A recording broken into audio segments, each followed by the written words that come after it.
श्री सच्चिदानंद सद्गुरु साईनाथ महाराज की जय. ஸ்ரீ சாயி சச்சரித பாராயணம் அத்தியாயம் 45. முந்தைய 3 அத்தியாயங்களில் பாபாவின் மறைவை குறித்து நாம் விவரித்தோம். அவரது நிலையற்ற ஸ்தூல உருவம் நமது காட்சியிலிருந்து மறைந்ததில் ஐயமில்லை. ஆனால் அவரது அழிவற்ற சூட்சும உருவம் எப்போதும் வாழ்கிறது. அவரது வாழ்நாளில் நடைபெற்ற லீலைகள் இன்னும் பெருமளவில் சொல்லப்பட்டு வருகின்றன. அவர் மறைந்த பின்னரும் அவரது புதியதான லீலைகள் நடைபெற்றுக் கொண்டிருக்கின்றன. இன்றளவும் தொடர்ந்து நடைபெற்று வருகின்றன. இவை பாபா எப்போதும் வாழ்ந்து கொண்டிருக்கிறார் என்பதையும் அவர் தம் பக்தர்களுக்கு முன்னே போலவே உதவி கொண்டிருக்கிறார் என்பதையும் தெளிவாக்குகிறது. பாபாவின் வாழ்நாளில் அவரது தொடர்பை பெற்றவர்கள் மிக அதிர்ஷ்டசாலிகளே. ஆனால் அவர்களில் எவராவது இவ்வுலக பற்றையும் இன்பங்களின் மேல் விருப்பத்தையும் விடாமல் கடவுள் மேல் உள்ளத்தையும் திருப்பவில்லை என்றால் அது அவர்களது துரதிருஷ்டமே ஆகும். அப்போதும் இப்போதும் தேவை என்னவென்றால் பாபாவின் பால் முழு மனதான பக்தியே.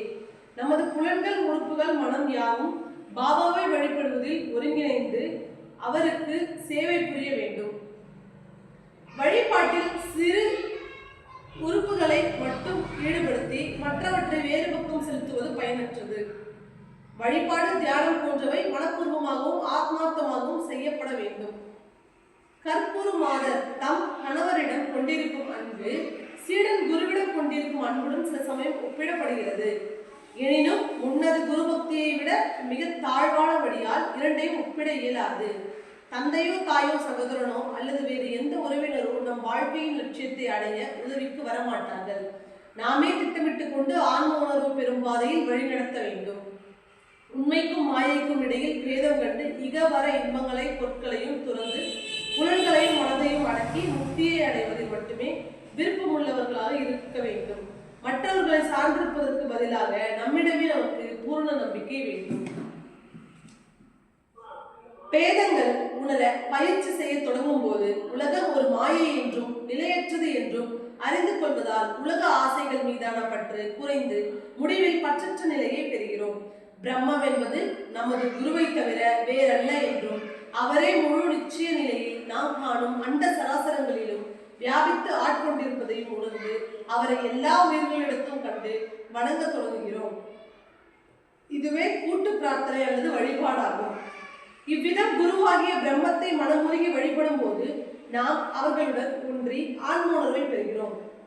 சுருக்கமாக, குருவின் நாமத்தை எப்போதும் ஸ்மரணம் செய்து கொண்டு இருப்பதும் அவரை தியானிப்பதும் எல்லா ஜீவராசிகளிலும் அவரை காண செய்து நம் மீது அழியாத பேரின்பத்தை சொல்கிறது. பின்வரும் கதை இதனை விளக்குகிறது. காக்கா சாஹிப்பின் ஐயமும் ஆனந்தராவ் கண்ட காட்சியும். ஏக்நாத்தின் நூல்களான ஸ்ரீமத் பாகவதம், பாவார்த்த ராமாயணம் இரண்டையும் காக்கா சாஹிப் தீட்சித் தினந்தோறும் வாசிக்க சொல்லி சாயிபாபா உத்தரவிட்டார் என்பது நன்றாக தெரிந்த விஷயம். காக்கா சாஹிப் தீட்சித் பாபா உயிருடன் இருக்கும் போதும் அவர் மறைந்த பின்பும் இதனை பின்பற்றினர். பம்பாய் சௌபாத்தில் உள்ள காக்கா மகாஜனின் வீட்டில் ஒரு நாள் காலை காக்கா சாஹிப் தீட்சித் ஏக்நாத்தின் பாகவதத்தை வாசித்துக் கொண்டிருந்தார். ஷாமா என்று அழைக்கப்படும் மாதவராவ் தேஷ்பாண்டேயும் காக்கா மகாஜனின் புத்தகத்தின் 2வது அத்தியாயத்தில் 11ஆம் காண்டம் படிப்பதை கவனத்துடன் கேட்டனர். அதில் ரிஷப குடும்பத்தைச் சேர்ந்த 9 சித்தகர்கள் அல்லது நாதர்கள் என்று அழைக்கப்பட்ட கவி, ஹரி, அந்தரிக்ஷா, பிரபுவுத்தா, பிப்பலயா, அவிர்கோத்தர், துருமில், சமஸ், தரபாஜன் முதலியோர் பாகவத தர்மத்தை ஜனகராஜனுக்கு உபதேசித்தார்கள். ஜனகர் 9 நாதர்களையும் மிக மிக முக்கியமான கேள்விகளை கேட்டார். அதற்கு அவர்கள் ஒவ்வொருவரும் திருப்திகரமான முறையில் பதிலளித்தார்கள். முதலானவர் கவி பாகவத தர்மம் என்றால் என்ன என்று விவரித்தார். ஹரி பக்தனின் குணநலங்களை விளக்கினார். மாயை என்றால் என்ன என்பதை அந்தரிக்ஷா விளக்கினார். மாயை எவ்வாறு கடப்பது என்பது பிரபுவுத்தா விளக்கினார். பரபிரம்மம் என்பதை பிப்பலயான் விவரித்தார். கர்மத்தை பற்றி அவிர்கோத்தர் விளக்கினார். துருமில் கடவுள் அவதாரங்களையும் அவர் செயல்களையும் விளக்கினர். மரணத்துக்கு பின் பக்தனை இல்லாதவன் எங்கெல்லாம் கூலி கொடுக்கப்படுகிறான் என்பதை சமஸ் கூறினார். வெவ்வேறு யுகங்களில் வெவ்வேறு விதமான கடவுள் வழிபாட்டை பற்றி கவராஜன் விளக்கினார். கலியுகத்தில் ஹரி அல்லது குருவின் பாதங்களை நினைவூட்டிக் கொள்வதே விடுதலைக்கு ஒரே வழி என்பதே எல்லா விளக்கங்களின் கருத்தமாகும். வியாக்கியானம் முடிந்தவுடன் மாதவராவிடம் மற்றவர்களிடம் காக்கா சாஹிப் மனச்சோர்ந்த குரலில் முறையில் கூறினார். பக்தியை பற்றி 9 நாதர்களின் விளக்கமும் எவ்வளவு ஆச்சரியமானதாக இருக்கிறது. அதே நேரத்தில் அதை அபியாசத்திற்கு கொண்டு வருவது எவ்வளவு கடினம். நாதர்கள் பூரணத்துவம் பெற்றவர்கள், ஆனால் அவர்களால் விவரிக்கப்பட்ட பக்தியை நம் போன்ற அறிவற்றவர்கள் அடைவது சாத்தியமா? பல பிறவிகளுக்கு பின்னரும் நாம் அதை அடையப் போவதில்லை. பின்னர் எங்கனம் நாம் முக்தி அடைய முடியும்? நமக்கெல்லாம் கதி மோட்சத்திற்கான நம்பிக்கையே இல்லை என்றே தோன்றுகிறது. காகா சாஹிப்பின் இந்த சோர்வான எண்ணத்தை மாதவரா விரும்பவில்லை. அவர் கூறினார், வைரத்தை போன்ற பாபாவை குருவாக அடைந்த நல்லதிர்ஷ்டம் உள்ள ஒருவர் இவ்வளவு தாழ்வுணர்ச்சியுடன் அழுவது பரிதாபமானது. பாபாவிடம் அவருக்கு அசைவற்ற நம்பிக்கை இருக்குமானால் ஏன் அவர் மனச்சலனம் அடைய வேண்டும்? நாதர்களின் பக்தி உறுதியானதாகவும் சக்தி வாய்ந்ததாகவும் இருக்கலாம், ஆனால் நமது பக்தி அன்பும் பாசமும் உடையதல்லவா?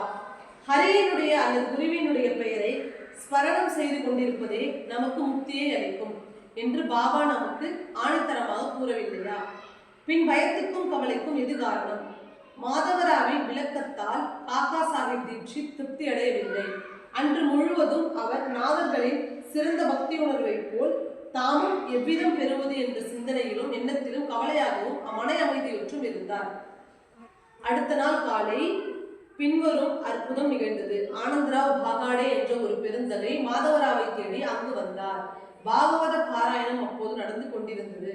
பாகாடே மாதவராவின் அருகில் அமர்ந்து எதையோ அவரிடம் முன்னிறுத்தார். அவர் தாம் கண்ட தெய்வீக காட்சியில் மெல்லிய குரலில் கூறிக்கொண்டிருந்தார்.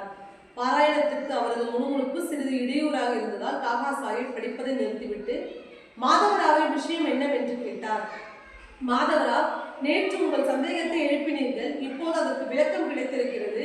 பக்தியின் காப்பாற்றும் குணாதிசயத்தையும் குருவின் பாதங்களை வணங்குதல் வழிபடுதல் ஆகிய ஆர்வம் மட்டுமே போதும் என்று பாபாவின் கனவின் மூலம் பாகாடே அவர்களுக்கு காண்பித்ததை கேளுங்கள் என கூறினார்.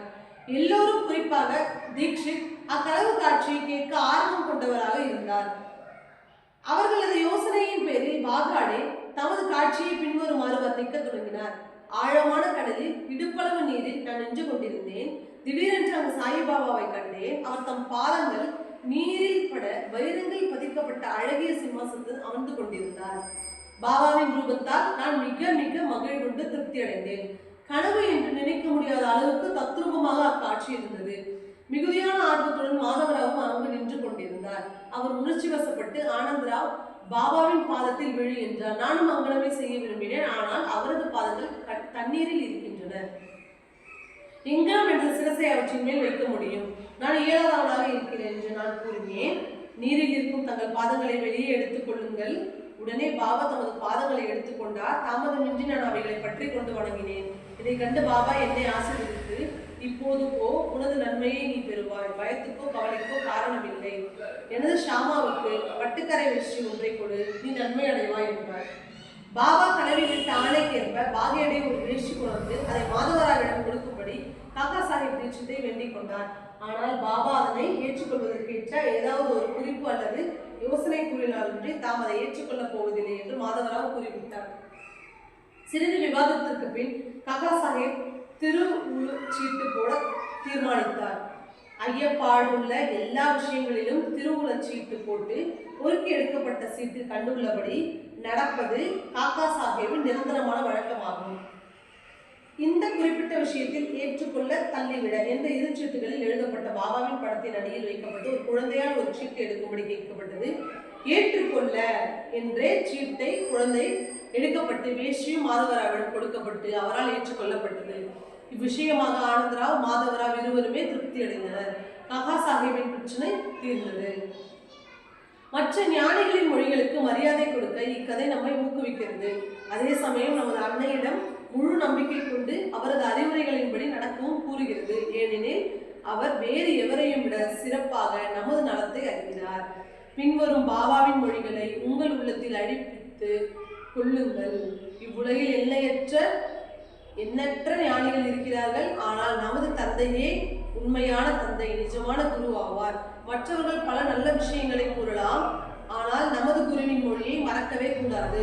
சுருக்கமாக, உங்கள் குருவை முழு மனதுடன் நேசியுங்கள், அவரிடமே பரிபூர்ண சரணாகதி அடையுங்கள், பயபக்தியுடன் அவர்கள் சாஷ்டாங்கமாக வணங்குங்கள். பின்னர் ஆதவனுக்கு முன் இருள் இல்லாதிருப்பதை போல் உங்கள் முன் நீங்கள்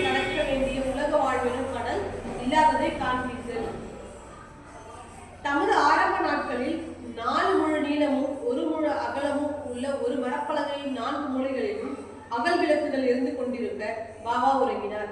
பின்னர் அவர் அப்பலகையை துண்டு துண்டாக உடைத்து தூக்கி எறிந்து விட்டார்.